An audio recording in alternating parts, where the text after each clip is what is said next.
Yo nací en La Habana, 29 de mayo de 1951. Sí, sí, nací en Cuba, por supuesto, soy cubana, pero yo soy una venezolana que nació en Cuba. ¿Qué te parece? Tengo muchos años acá, pero absolutamente integrada, absolutamente integrada. Yo amo este país. Sí. Yo hice mis estudios allá, por supuesto, todos mis estudios yo los realicé en Cuba, porque ya yo salí de Cuba con 20 y pico de años, o sea, con 29 años. Y yo comencé muy pequeña a estudiar música, fue una cosa prácticamente casual. ¿Estabas clara? Que ese era tu... No, al principio no. Fue curioso porque mi bisabuela me insistía mucho, tienes que decirle que te regalen un pianito, un pianito. Y mi papá me regaló, ese fue mi primer piano. Yo era muy chiquita, tendría 7 años, no tendría más de 7 años. Y me regaló, era un piano de cola en miniatura. Era bellísimo.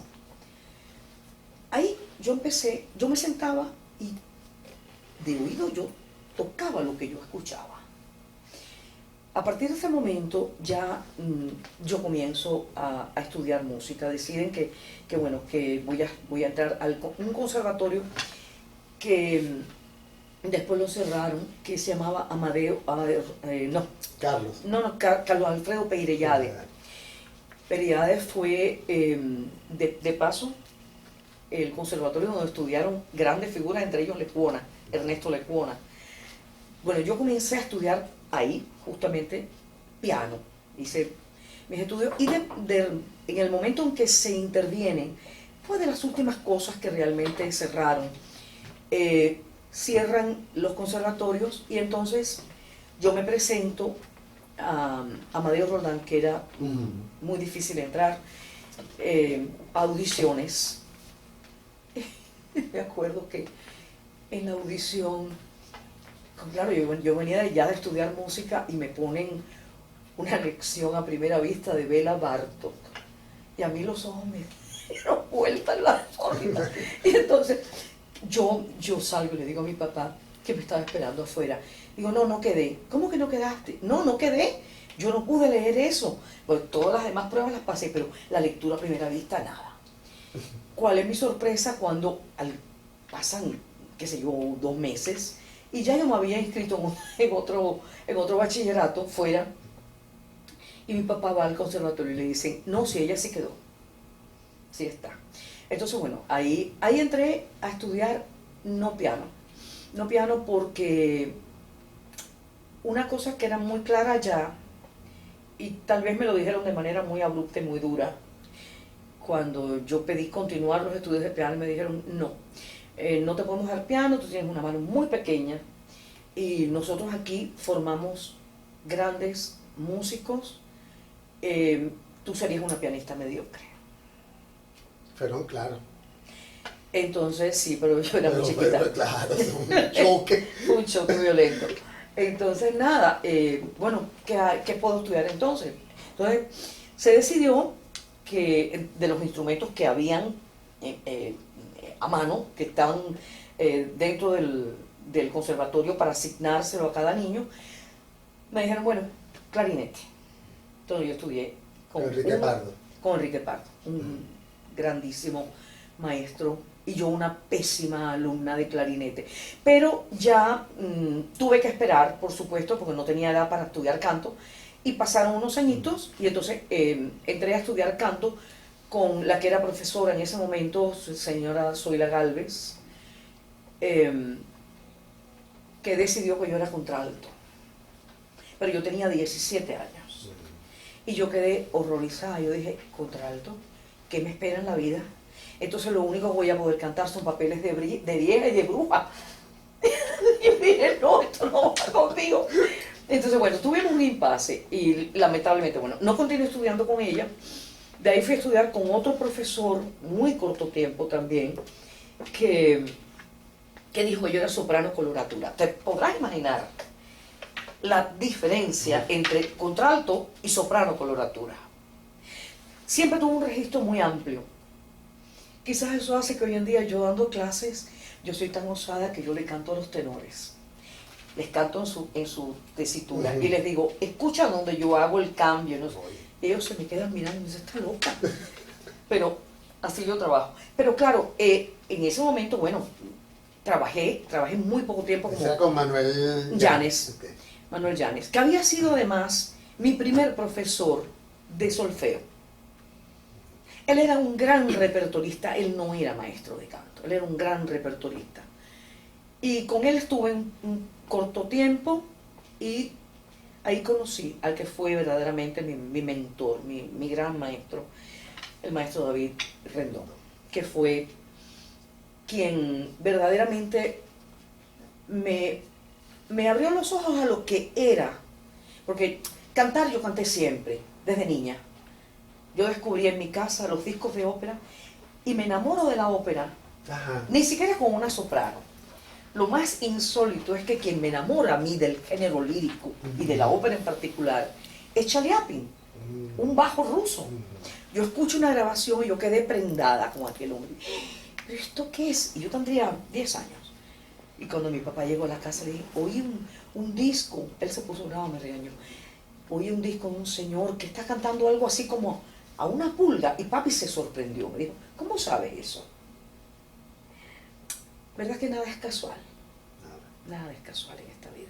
Bueno, ahí comenzó, ahí descubrí la primera ópera que me enamoré de esa ópera y hasta el día de hoy es mi ópera favorita, que es Rigoletto. Y yo llegaba a la casa, me quitaba el uniforme, me ponía un traje de sevillana. Yo siempre llegaba y me caracterizaba. Nunca hice las tareas vestidas normal, así no, caracterizada. De todo. Y entonces... Me faltaba la escenografía. No, a veces la inventaba. Okay. ¿Cómo no? Y entonces yo me cantaba mi Rigoletto completo. Ya desde esa edad, cuando yo voy a estudiar canto, ya yo canto. Porque de alguna manera mi instrumento podía ser, imitando, por supuesto, a las cantantes que yo ponía en los discos. Tu referente. Mis referentes, sí. ¿Cuántos Mira, años?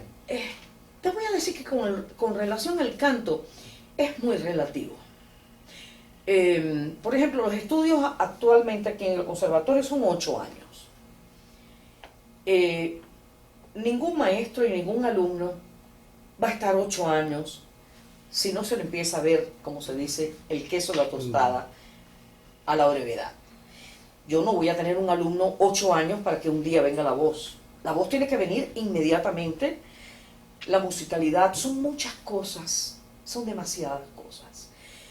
En 4 años de trabajo, un alumno debe estar ya con una técnica que le permita, que posibilite que pueda comenzar su carrera. Las carreras estas no deben comenzarse tarde. Y hay a veces y lo vemos con mucha frecuencia, la idea de que no estás listo y no estás listo, y a veces cuando estás listo ya hay otras generaciones detrás que sí están listas, cantan y tú no cantaste. Te quedaste. El maestro Eduardo Rang un día me dijo una cosa maravillosa. Estábamos trabajando en la Madame Butterfly, él dirigía, y me dice, ¿qué pasa que los cantantes pasan de estudiantes a jubilados y nunca ejercen? Porque pasan años solo estudiando y a veces con un repertorio extremadamente limitado. Tú tienes que probar e ir enfrentando a medida que tú avanzas en la técnica, empiezas a tener tienes que tener las destrezas, pero además con el trabajo técnico, pues tiene que venir la posibilidad de que tú puedas ir enfrentando paulatinamente. Como retos. Claro, el repertorio. Si vas a ser un cantante de ópera, no puedes esperar tener 30 años para empezar a cantar. Porque antes estás trabajando solamente áreas antiguas. Yo no trabajo de esa manera. Yo no trabajo de esa manera y yo un poco con la influencia de la institución en la cual trabajo y amo y en el espíritu del maestro, yo, como se hace con los niños agarran el instrumento inmediatamente. En el canto yo siento que eso es necesario, que el alumno sienta que está comenzando a trabajar Y ya hay un reto a la vista, ese primer reto, en donde tú vas a ver si el alumno va a poder o no enfrentar el género. En este caso, pues yo trabajo, mi cátedra está enfocada básicamente en la ópera. Si tú ves que el alumno no puede enfrentar esos retos, entonces esto no es para ellos. Exacto. Yo he tenido una carrera muy sorpresiva en todos los sentidos. Y creo fielmente que hay cosas que están marcadas para uno, y lo que está marcado para ti, eso se va a dar por encima de todo. Desde que yo comencé, a mí las cosas siempre se me facilitaron. Suerte, no lo sé. Mi primer acercamiento, yo apenas tenía 2 años con el maestro que me enseñó, y yo fui acompañando, te voy a contar esto porque esto es interesante. Yo fui acompañando a un amigo que tenía una audición en la Orquesta Nacional de Conciertos. Yo no fui a audicionar, yo fui a acompañarlo porque él estaba aterrado. Y yo me senté en el salón, atrás. El director, maestro Duchesne, que era el director, miraba donde yo estaba constantemente y me pregunta, ¿tú cantas? Ya el muchacho había cantado. Sí. ¿Quieres cantarme? Yo me paré con mucha discreción y con mucha pena porque, claro, yo había ido acompañando al muchacho, no a audicionar yo.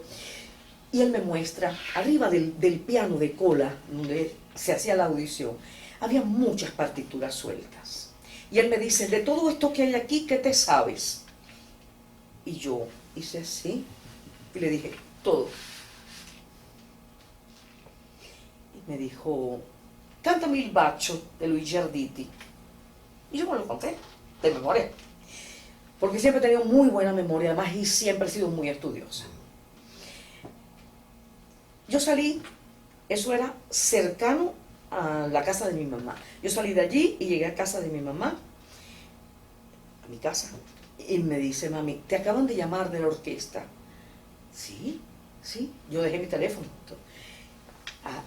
Llamo y me dicen, mira, la soprano que canta mañana, o que iba a cantar mañana, en el Palacio de los Capitanes Generales, es un lugar precioso en La Habana, se enfermó. Y te queremos preguntar, ¿tú puedes cantar esto y esto y esto? Y yo, sí. Bueno, tienes ensayo mañana a las 11 de la mañana. Ok, yo llegué al ensayo, canté, y en la tarde, en la noche, a las 8 de la noche, me acuerdo que estaba la puerta del Palacio de los Capitanes, estaba abierta, yo divisaba toda la bahía, se veía de La Habana, una vista maravillosa. Y canté, esa fue la primera vez, de ahí en adelante, yo quedé ya como solista y canté con la orquesta, a partir de ese momento. 2 años después, yo me presento a la Ópera Nacional de Cuba, que no tenían, por supuesto, en ese momento no había audiciones, hacía mucho tiempo que no entraban nuevos cantantes, gente joven. Había muchas personas ya mayores, prácticamente retiradas o retiradas, y esas personas seguían cobrando y seguían estando en plantilla, pero ya no cantaban. Y se hizo como una pequeña apertura. Bueno, vamos a ver, muchachos jóvenes que quieran cantar, que quieran entrar en el coro de manera voluntaria, que quiere decir, usted entra en el coro y no le vamos a pagar. Pero es un paso. Y yo me presenté, me acuerdo que era un día a las 8 de la mañana. Yo llegué, tenía gripe. Y dije, bueno, había un jurado, estaba el director del coro y 2 personalidades de la ópera ya, en aquel momento. Y me dice el director del coro, ¿qué nos vas a cantar? Y yo le digo, voy a cantar el aria de primer acto de Traviata, la Force Louis, Sempre Libera. Traviata, sí.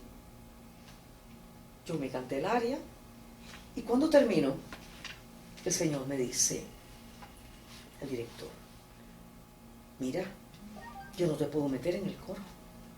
Yo pensé que me estaba despidiendo y yo me estaba botando. No, es que tú eres solista, yo no te puedo meter en el coro. Bueno, entonces, no sé, tú me dirás. Dice, ya te escuchó el que era director de la ópera en ese momento, el maestro Roberto Sánchez Ferrer, con quien después trabajé mucho, y Ana Menéndez, que fue otra persona importante en mi carrera, porque ella era la que montaba escena, fue una figura, una cantante importante en Cuba, y después se quedó como directora de escena. Y ella me llenó de los bolsillos de tantas cosas buenas. A ella también le debo mucho. Bueno, eso fue ese día, eso era noviembre. Como en diciembre yo entro a una función de ópera y viene esta señora que te nombré, Ana Menéndez, y me dice, ya sabes el plan que tenemos contigo. No. Bueno, queremos que cantes Traviata. Te quiero mañana en mi casa, 7 de la mañana. Dile a una persona que te dé la dirección, que vamos a empezar a trabajar. ¿Te sabes la ópera completa? Yo dije, sí. Pero en italiano. En Cuba en ese momento se hacía la ópera en español. Fue una buena manera de atraer a un público, porque en esa época no existía, como hoy en día que te ponen los subtítulos, pero en esa época no había eso. Y se hacía la ópera en español. Yo, claro, yo le dije, yo me sé Traviata, pero me la sé en italiano. Ahí comenzó. En mayo del siguiente año, yo debuté con esa ópera. Sí, yo debuté con esa ópera, haciendo el papel principal de Violeta. Ahí comenzó verdaderamente toda mi carrera, que ya después ya no se detuvo más. Tuve la oportunidad de estrenar obras. Yo me hice muy amiga del maestro Rodrigo Prats. Rodrigo Prats fue...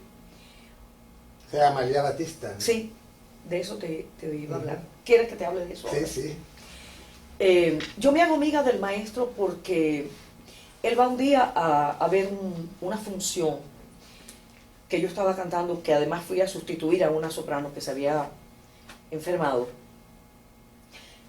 y que la sustituí también de un día para otro. Estas cosas me han pasado mucho en mi carrera. Y él me ve y le preguntó a mi maestro, ¿quién es esta niña? Me interesa. Ahí yo fui a visitar al maestro y ahí comenzó mi amistad con él. Él fue uno de los 3 grandes compositores, digamos, primero como gran director, como gran compositor, y sobre todo dentro del género lírico cubano, de lo que es la zarzuela, que después de España en América, creo que el único país que tiene zarzuela autóctona, de verdad, zarzuela, es Cuba. Yo creo que no hay más, porque quizás otros países pueden tener 1 o 2, pero Cuba, Lecuona, Roy y Prats fueron los 3 compositores que se dedicaron a escribir grandes maravillas de la lírica cubana. Empieza mi relación con el maestro y se decide que se va a reponer la zarzuela, que originalmente era un sainete, una obra corta, y él decide escribir La Amalia como una obra grande, como una zarzuela grande. Inmediatamente, bueno, me dice, Lucy, un personaje que era una actriz, le estoy poniendo música porque quiero que tú lo estrenes.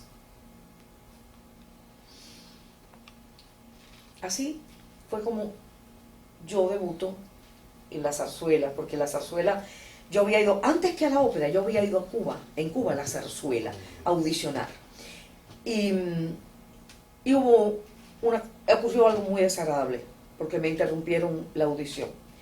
Y el que era director en ese momento de la zarzuela, que estaba separada de la ópera, dijo, no me interesa escuchar a la señora, o a la joven en ese caso. Unos años, 2-3 años más tarde, ya yo cantaba en la ópera, el maestro me invita a que yo participe en esta Amalia y estrené ese personaje. No solamente estrené ese personaje, canté ambos papeles, a pesar de que físicamente yo no daba la Amalia, porque la Amalia supuestamente es una mujer morena y era una mujer de 40 años, yo tenía 23, 24 años, imagínate. Pero... Y rubia. Y rubia.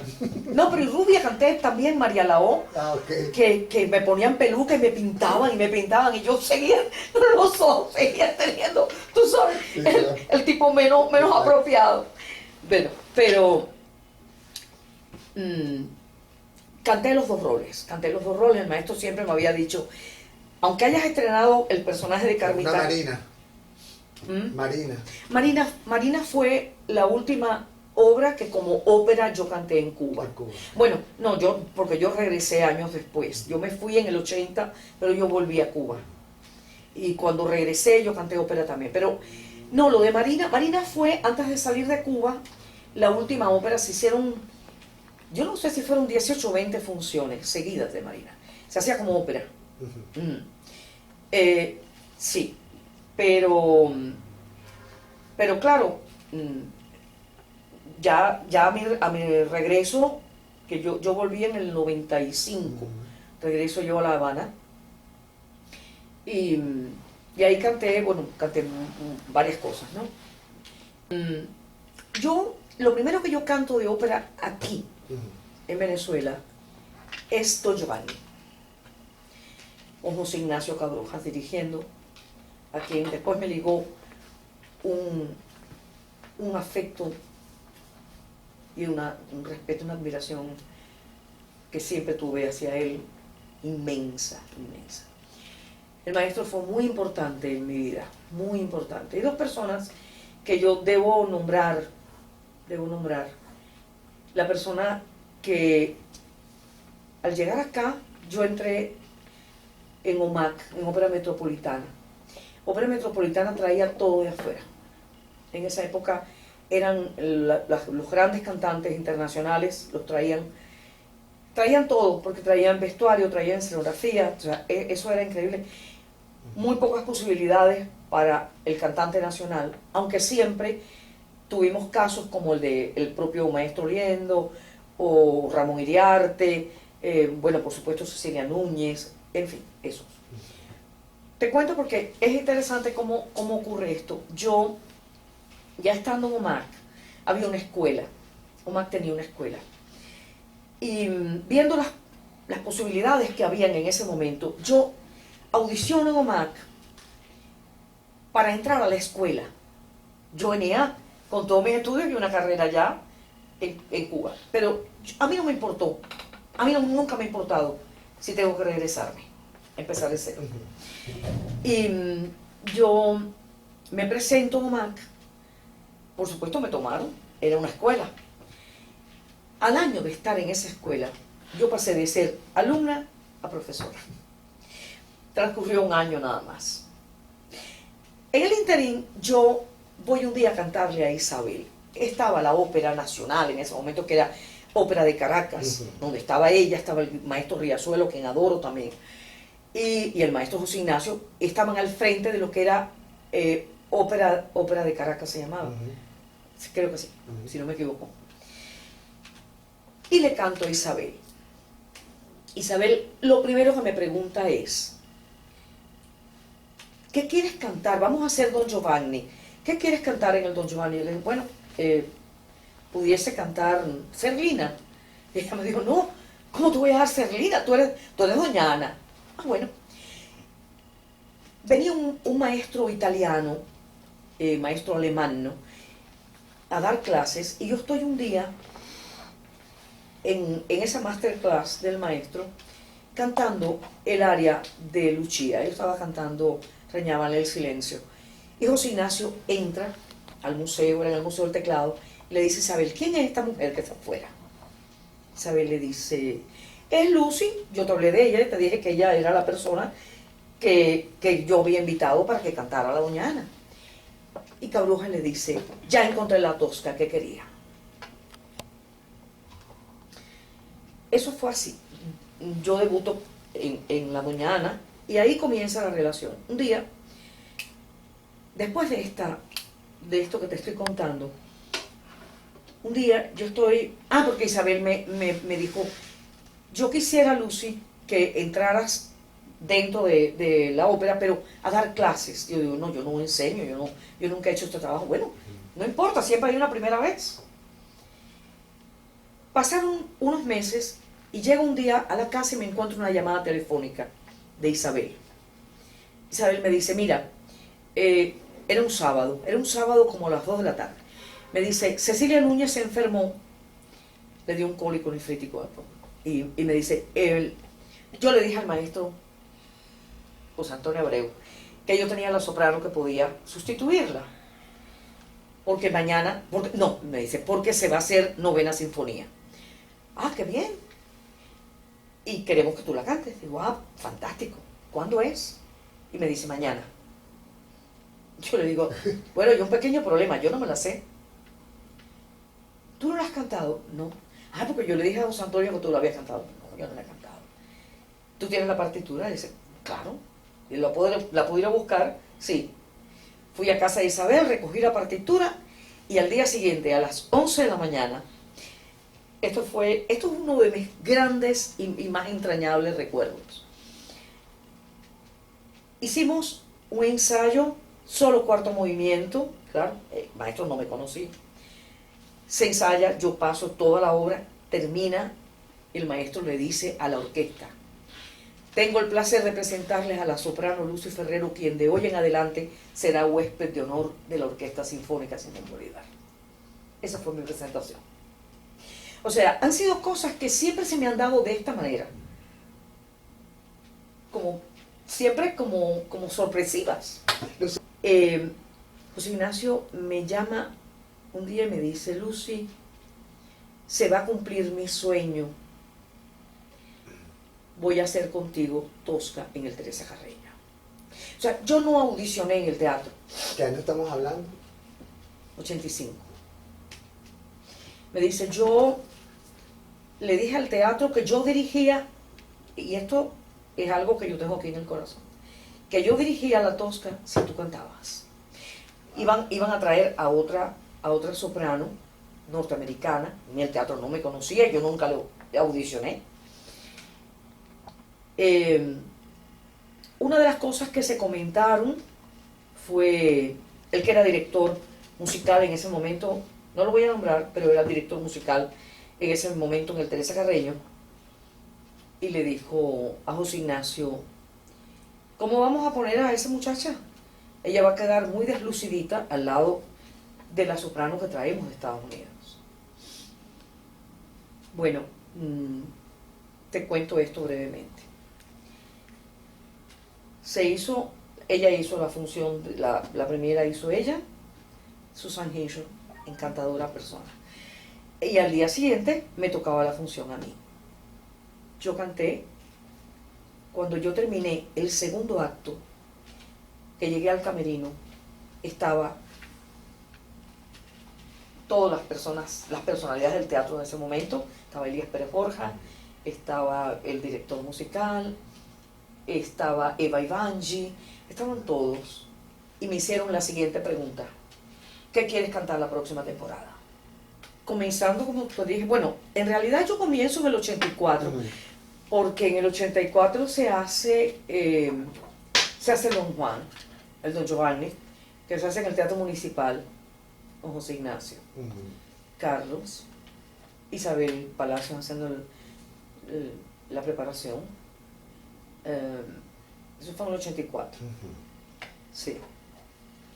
De tus áreas, ¿cuál es tu área más predilecta o los dúos que has interpretado? Mi área favorita. ¿Qué más te llena? Dios mío, me has puesto... Uy, qué pregunta tan difícil. Uy, mi área favorita. Yo creo que mi área favorita fue, por supuesto, Traviata, Sempre Libera, porque, claro, debuté con ella, ¿no? Probablemente, claro, con la ópera con la que arranqué. ¿Y de los directores que te han dirigido? Uy, ¿cuál ha sido? no me hagas esa pregunta. Eso es un compromiso. Bueno. Bueno, una manera que son muchos, ¿no? Son muchos. Sí. Yo a todos los he querido muchísimo y con todos he trabajado espléndidamente. Todos me han dejado grandes enseñanzas. Yo, ¿qué te puedo decir? Carlos, el maestro Riazuelo, Rodolfo Salimberi, el maestro Rugeles, Alfredo, que es además con el que he trabajado muchísimo y a quien quiero y admiro, bueno, a todos. Juan Carlos Núñez.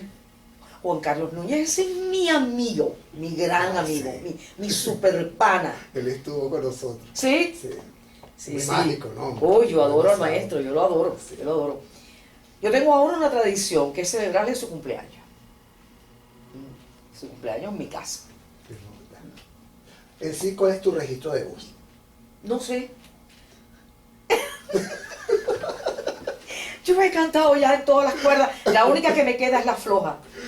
Que es la que hago ahora. La cuerda floja es la de ahora. Yo he cantado todo bien. Yo te digo que empecé a estudiar como contralto, imagínate, con 17 años. De ahí pasé a soprano. Y aquí he cantado, y desde Cuba. Yo vengo cantando repertorio.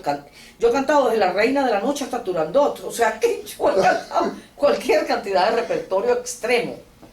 No te digo, en la misma Sor Angélica, que yo hice Sor Angélica, y yo, de las últimas cosas que yo hice acá fue la Chía Principesa, como en el Falstaff canté la Quickly, que es un personaje que lo canta en contraltos.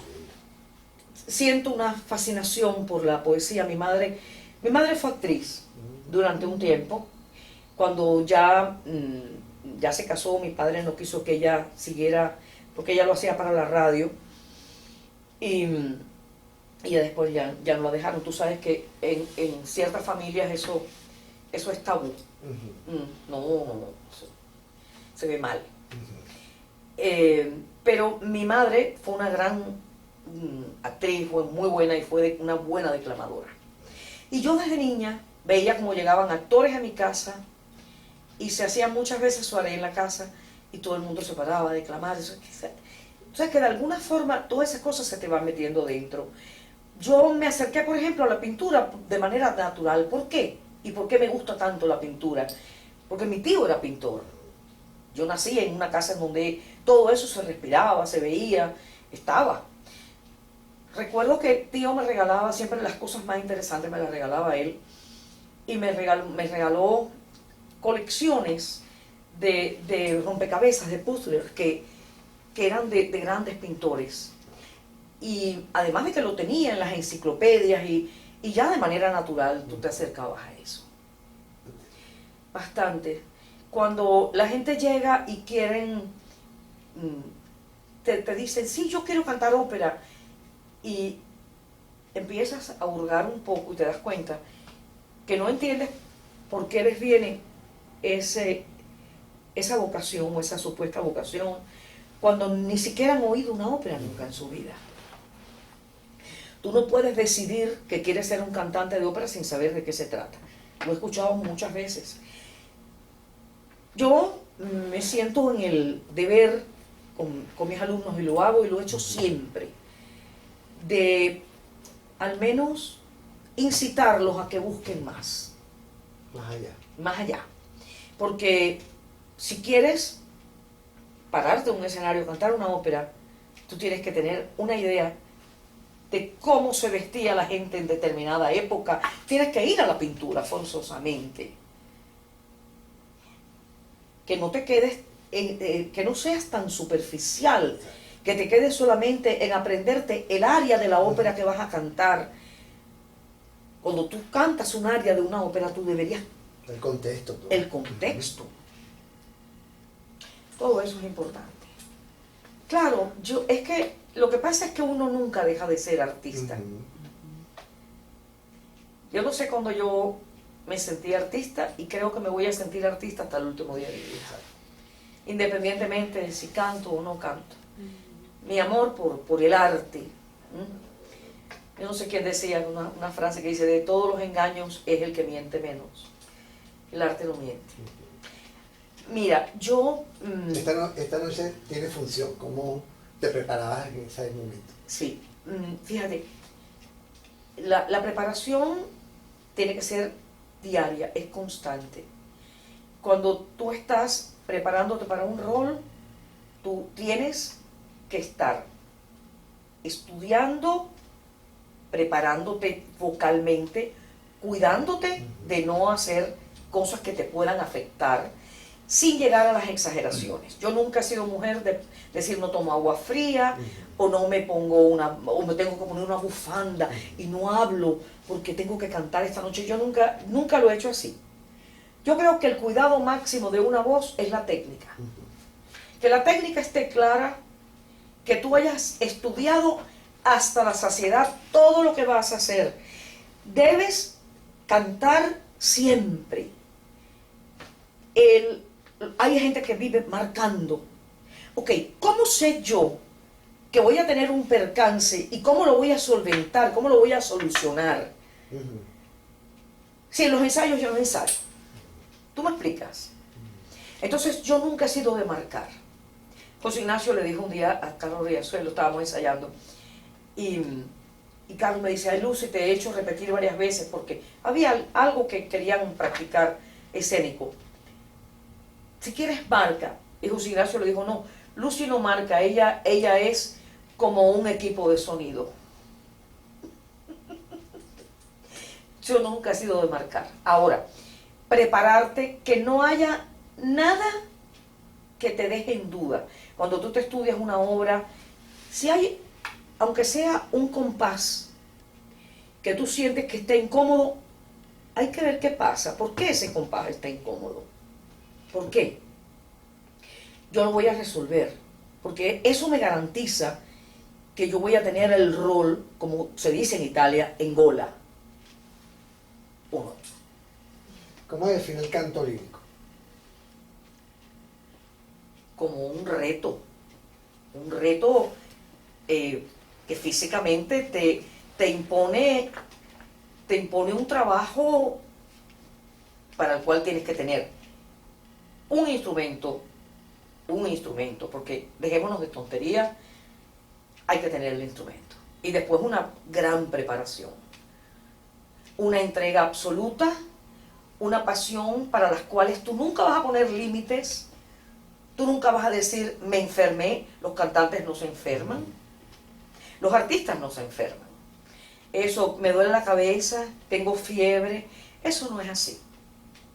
Entonces, por eso la preparación tiene que ser grande, porque tú tienes que poder, en un momento dado, enfermo incluso.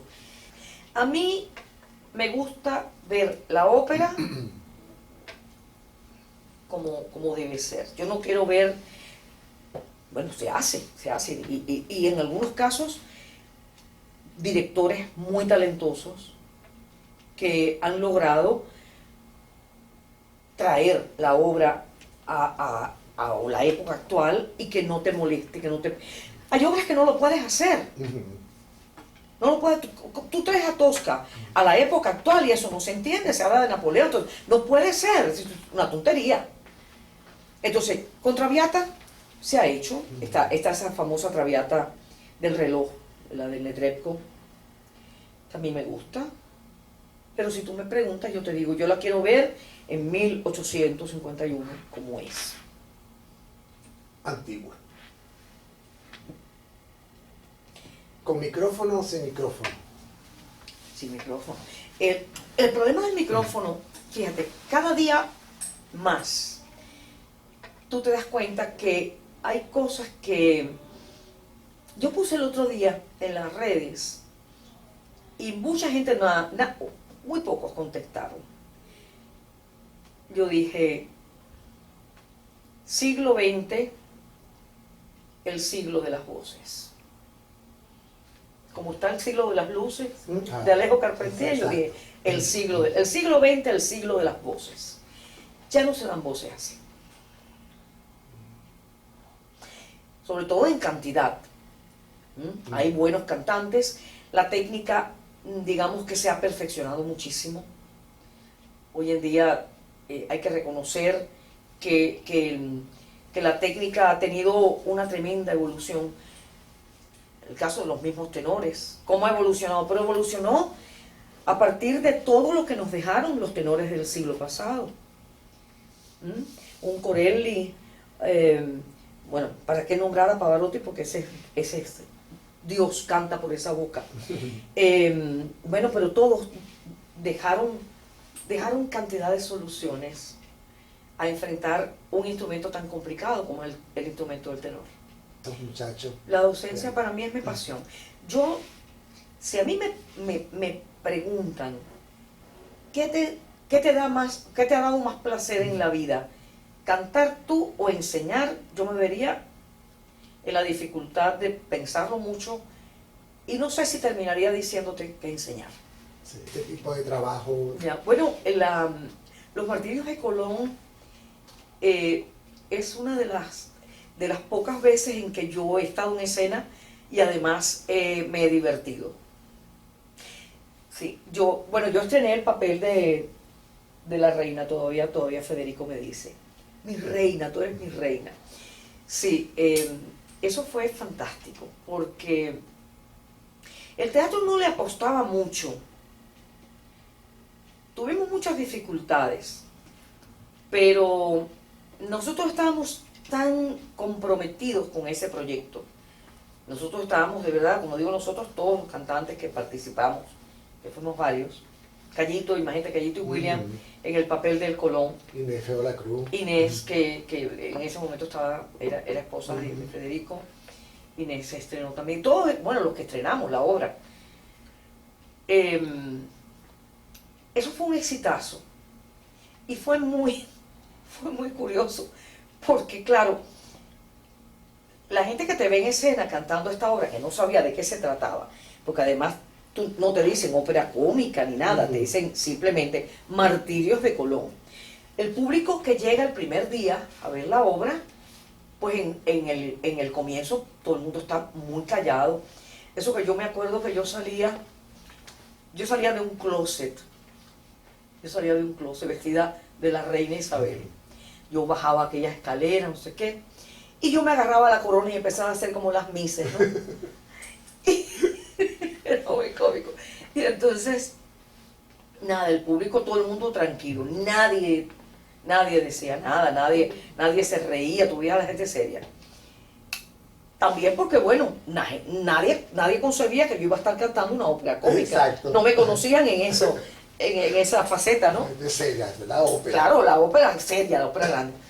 Y entonces, en la cosa, cuando hay un momento en la obra que suenan unos timbales y nosotros empezamos a cantar un cha-cha-cha. Sin duda es un loco.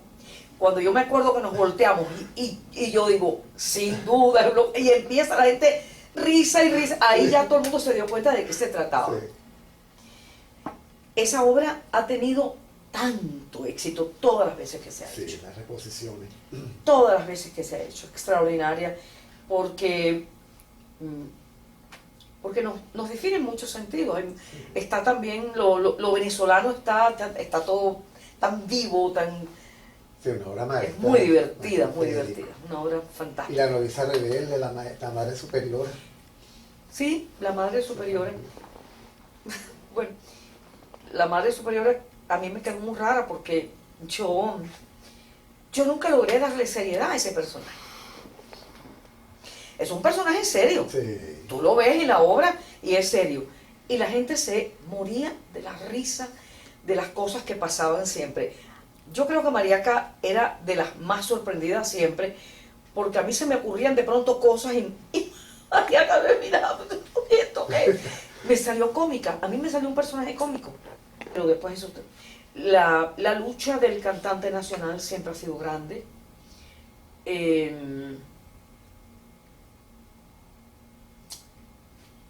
Para tener una ópera nacional hay que estar siempre conscientes de que hace falta una escuela nacional. Y de alguna forma hacer que la gente se pueda formar para ese sueño. Ese sueño no es, porque puede ser una pesadilla, cuando yo siento que la gente audiciona para una obra a la cual no podría acceder a menos que tuviese ya una técnica consolidada, y a veces no ocurre eso. El que tú cantes un aria no garantiza que tú me puedes cantar una ópera completa. Cuando un alumno tiene dificultades o cuando una persona se cansa y te para a la mitad del aria y te dice, estoy cansada. Ah, ¿estás cansada? Bueno, no, sí. Pero este es el aria. Resulta que esta no es la ópera. ¿Qué hay que hacer? Hay que tener ese centro formativo en donde el alumno esté comprometido a pagar el precio de ser un cantante de ópera. Es un precio alto. Es una entrega total y completa. Hay que trabajar mucho, hay que cuidar el instrumento.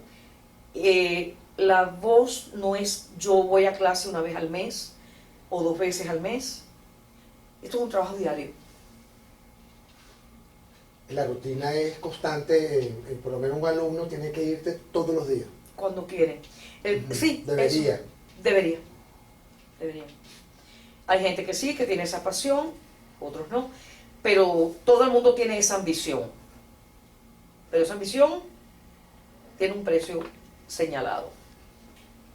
Mira, yo creo que uno debe saber en qué momento ya la cosa no es tan fácil como era. El momento en que tú empiezas a cantar y sientes que aquí tengo que hilar muy fino, es el momento de decir, me voy. Uno no debe retirarse en el fracaso. Que tengan que lanzar la cortina porque la soprano no puede dar una nota más. Eso no debería pasar. Lamentablemente ha pasado. Pero eso no debería pasar. Es muy triste. Es mejor retirarte cuando todavía sientes que, bueno, dejaste el nombre más o menos. ¿Qué año te retiras? Yo canté como, bueno, después de la novicia. ¿En qué año fue eso? La novicia, Yo no recuerdo. Eso fue como el 2012, sí, 2011. 11. Ya después de ahí yo no volví a cantar más.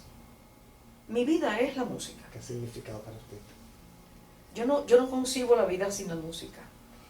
La música me ha salvado. Los buenos momentos ligados a la música, los regulares y los malos y los terribles, la música siempre ha estado conmigo y siempre me ha salvado. La música es, en parte, Dios mismo para mí.